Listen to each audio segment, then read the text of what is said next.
السلام عليكم ورحمة الله. ازيكم حبايبي؟ عاملين ايه؟ يا رب كلكم تكونوا بخير وفي اتم صحة واحسن حال يا رب، اللهم امين. جايلكم النهاردة في فيديو جديد ان شاء الله. هنعمل مع بعض ميزانية شهرية، ولكن بطريقة وتقسيمة مريحة جدا ان شاء الله. هتكون شاملة كل التفاصيل اللي هتحتاجيها خلال الشهر. طبعا لو مشيتي عليها ان شاء الله ترتاحي كتير. الميزانية دي انطلبت مني كتير، وان شاء الله النهاردة حبيت كده يعني اديكم الفكرة بتاعتي اللي انا بمشي عليها طول الشهر. خصوصا بقى ان مصروف البيت يعني مشكلة طبعا عند معظمنا، خصوصا بقى لو يعني ان معظم الامهات كمان هي اللي بتكون ماسكة الميزانية، وتقريبا كده بنيجي في نص الشهر والميزانية يعني بتقلب معانا. تعالوا نسمي الله ونصلي على الرسول. وقبل ما نبدأ ما ننساش ندعي لأمواتنا وأموات المسلمين بالرحمة، اللهم ارحم أمي وأموات المسلمين يا رب العالمين. أول حاجة كده خلينا متفقين إنك لو مش حاطة خطة لميزانية البيت، بالتأكيد هتيجي بقى في نص الشهر وتلاقي المصروف كله خلص معاكي. وده بالفعل اللي كان بيحصل معايا طبعا قبل ما امشي على الميزانية اللي هشاركها معاكم النهاردة.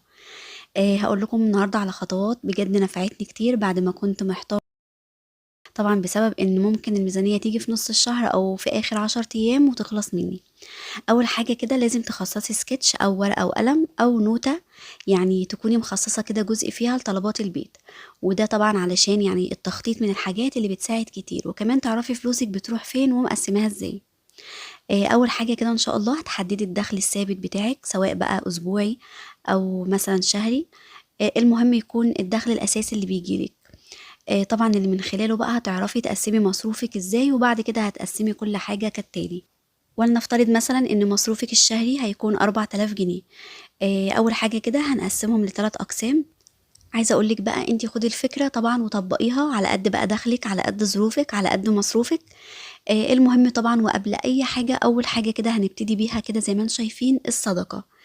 دي يا بنات بجد اللهم بارك هتخلي الميزانية بتاعتك طول الشهر في خير وفي بركة. طبعا زي ما قال لنا الرسول، اللهم صل وسلم وبارك عليك يا حبيبي يا رسول الله، ما نقص مال من صدقة. صدقوني حتى لو 10 جنيه هتبارك لك في مصروفك، هتبارك لك في بيتك، هتبارك لك في حياتك.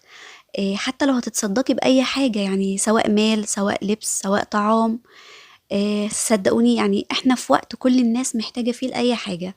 فننوي كده والنية لله ان احنا نبدأ المصروف بتاعنا او الميزانية بتاعتنا سواء بقى اسبوعية او شهرية بأول حاجة وهي الصدقة. تاني حاجة بقى هنسيب 1000 جنيه كده على جنب. وعايزة أقولك على قاعدة كده خديها وامشي عليها دايما. صدقيني لو مش هتوفري جزء من مصروف البيت في أول الشهر وهتخبيه كده على جنب، صدقيني مش هتعرفي خالص خلال الشهر. طيب ال1000 جنيه دي هنعمل بيها ايه؟ ما هتنفع برضو في حاجات كتير في مصروف البيت. هقولك هنعمل بيها ايه. احنا هنعتبر انها مش موجودة، هنسيبها على جنب دلوقتي لحد ما نظبط الميزانية بتاعتنا. وهتنفع معانا خلال الشهر ان شاء الله. ممكن مثلا ندفع منها فواتير، ممكن احتياجات شخصية. لا قدر الله حصل اي ظرف من الظروف هتعرفي تتعاملي منها. يبقى خلينا متفقين ان اول ما هنمسك المصروف هنتدخر منه كده جزء على جنب لأي ظروف خلال الشهر بأمر الله، وتعتبري ان هي مش موجودة. وبإذن الله والله العظيم يا بنات ببركة الصلاة على سيدنا محمد، اللهم صل وسلم وبارك على سيدنا محمد وعلى آل سيدنا محمد كما باركت على سيدنا إبراهيم وعلى آل سيدنا إبراهيم في العالمين إنك حميد مجيد. إن شاء الله ربنا هيبارك، وكمان هتحسي كده بوفر وبخير وبركة. بالمناسبة عايزة أقول لكم على حاجة يعني حابة اتكلم معاكم فيها قبل ما نكمل الميزانية بتاعتنا. صدقوني لو استمريتوا عليها والله هتدعوا لي من قلبكم. صيغة الصلاة الإبراهيمية أقسم بالله يا بنات سحر، اللهم بارك بجد اللهم بارك.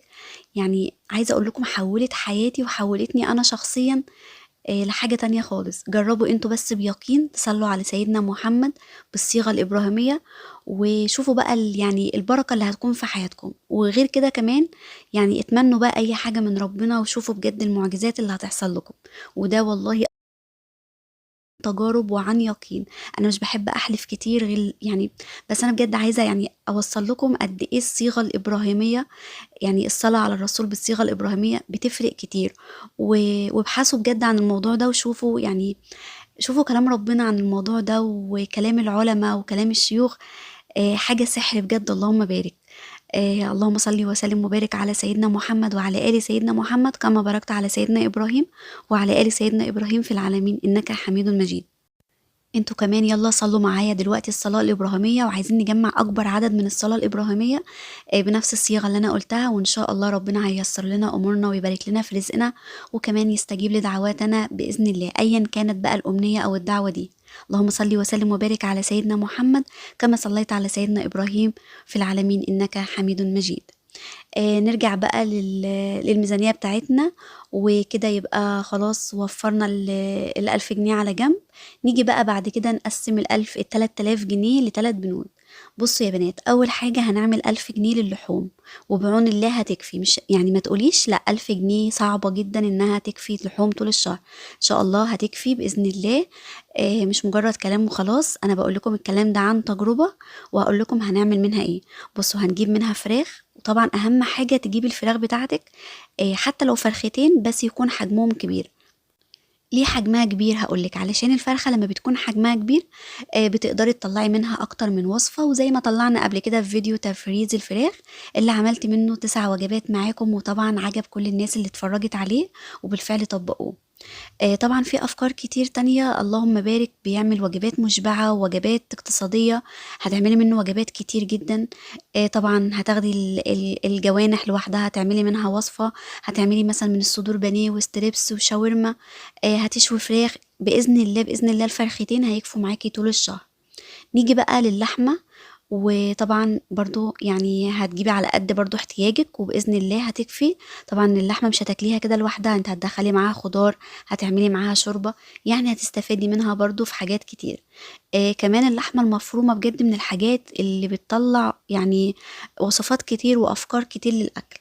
حاولي كده تجيبي مثلا منها نص كيلو او كيلو الا ربع. صدقيني الربع الواحد بيقضي في وجبة، وبنطلع منه افكار كتير. عايزة اقول لكم كمان القوانص من الحاجات اللي بجد اللهم بارك فيها افكار اقتصادية سحرية. انا بفرمها وبعمل منها عيش بلحمة، وكمان بدخلها مع فلفل الوان وبصل مفروم، وبتبقى عصاج للحمة، وطعمها اللهم بارك بجد حلو جدا. يعني صدقوني بتغني كمان عن طعم اللحمة الاصلي. نيجي بقى للكبد والقوانص، حلوة جدا برضو، أفكارها كمان كتير. سواء بقى هتحطيها في طواجن، سواء سندوتشات، ممكن كمان تشوحيها كده مع مكعبات بطاطس وبصل. بجد من الوجبات الاقتصادية الحلوة المشبعة. يعني في أفكار كتير بإذن الله، كده هتطلع معاكي وجبات حلوة جدا، وكمان وجبات بعدد، يعني مش حاجات بسيطة، لا إن شاء الله كده هتمشي معظم الأيام معاكي. نيجي بقى لبند السمك، وخصوصا بقى السمك الماكريل يا بنات والسردين. عايزة اقول لكم الاسماك دي يعني هتطلعي منها بجد افكار كتير، خصوصا بقى السمك الماكريل. طبعا غير البلطي خالص في الافكار، يعني بتعملي منه طبعا وجبات، وبتعملي منه افكار كتير. وطبعا تقدري تبحثي عن اليوتيوب عن معظم الاكلات اللي بنطلعها من السمك الماكريل يا بنات. وكمان حاجة من الحاجات المغذية والمفيدة جدا.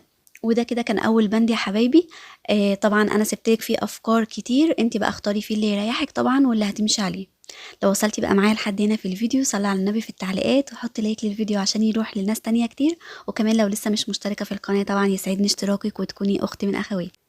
نيجي بقى لتاني بند، وهو الخزين. والخزين طبعا بيتلخص في الخضار والبقوليات. طبعا معظمنا بياخد تموين شهري.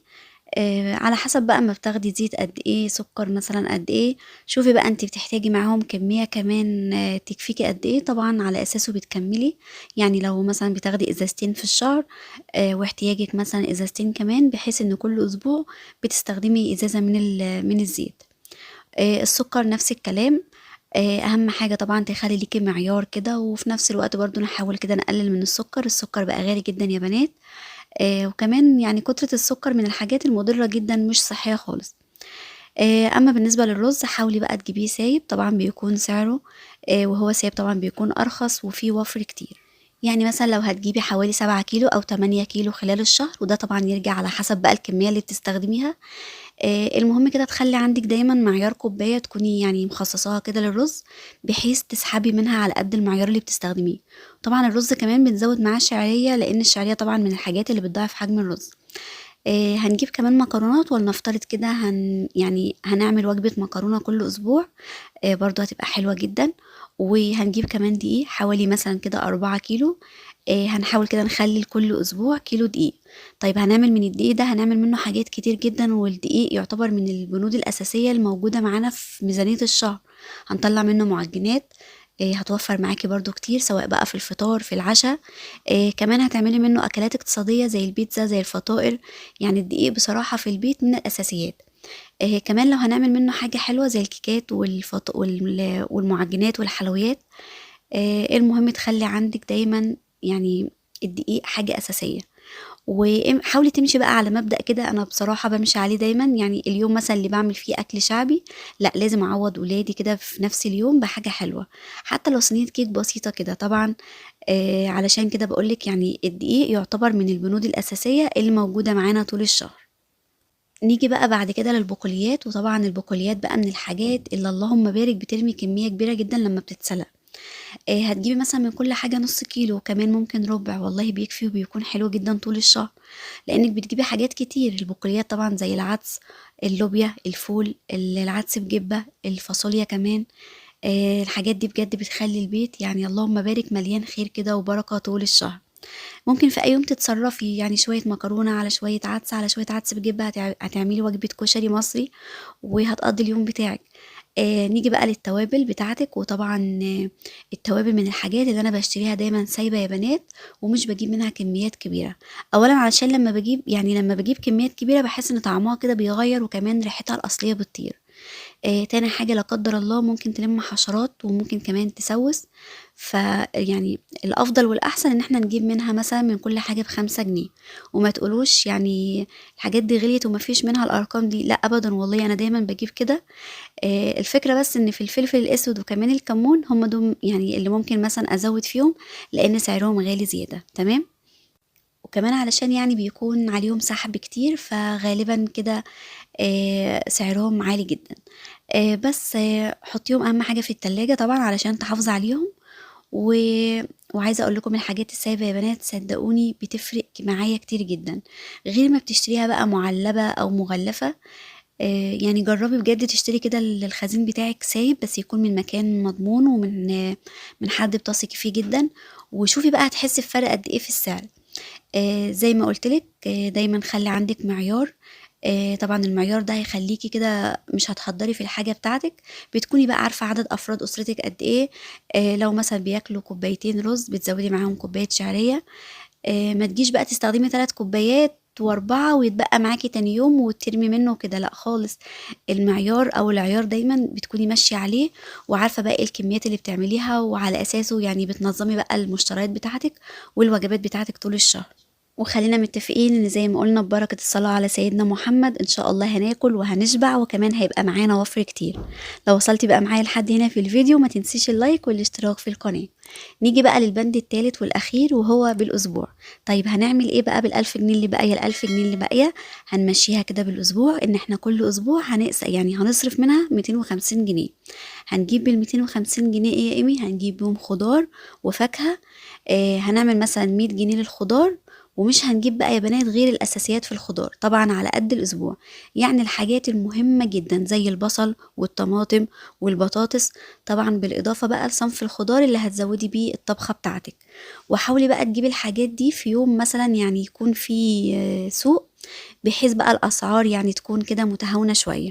طيب ال100 جنيه التانية هنجيب بيها ايه؟ مثلا هنجيب 3 أو 4 أصناف من الفاكهة، أو هتشوفي بقى الحاجة اللي ولادك بيحبوها وهتجيبي منها يعني بند الفاكهة بتاعك. يعني ممكن مثلا في أسبوع تستغني كمان عن الفاكهة، وبفلوسهم تعملهم حلويات في البيت.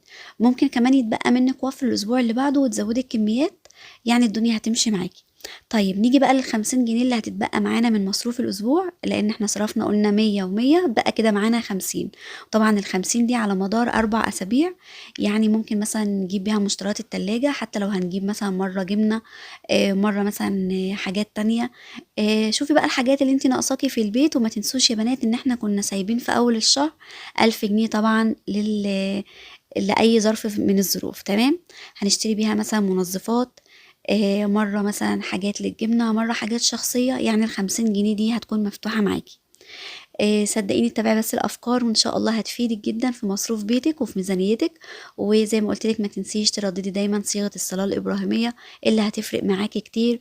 وطبعا يعني الصدقة اللي بجد هتفرق برضو يا بنات كتير جدا معانا في مصروف بيتنا وفي حياتنا عموما.